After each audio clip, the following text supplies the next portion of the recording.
ભરૂચ શહેરના પારસીવાડ વિસ્તારમાં રહેતા મુસ્લિમ પરિવારના રસોડામાં કાપવામાં આવેલા રીંગણમાં અલ્લાહ કુરાન જેવા શબ્દો દેખાતા શ્રદ્ધાળુઓનું ઘોડાપુર દર્શન માટે ઉમટી પડ્યું હતું। હાલ મુસ્લિમોનો પવિત્ર તહેવાર ઈદે મિલાદનો મહિનો ચાલી રહ્યો છે, ત્યારે કોટ વિસ્તારમાં રહેતા અલ્તાફ હુસૈનના ઘરમાં રસોઈ બનાવતી વખતે રીંગણ કાપતા તેના એક પલિતા પર અલ્લાહ મોહમ્મદ હુસૈન જેવા પવિત્ર આયાતોની ઝાંકી જોવા મળતા જાણે કુદરતનો કરિશ્મા ફેલાયો હોય તેમ શ્રદ્ધાળુઓના લોકટોળું દર્શન માટે ઉમટી પડ્યું હતું।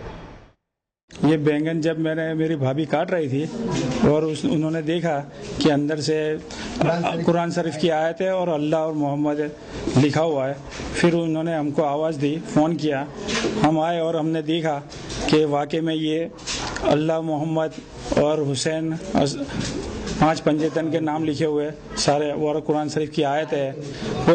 वो नज़र आई। और थोड़ी सी जो बैंगन फ्राई किए हुए थे वो बाद में उसमें आयतें नज़र आई, तो वो देखा, उसको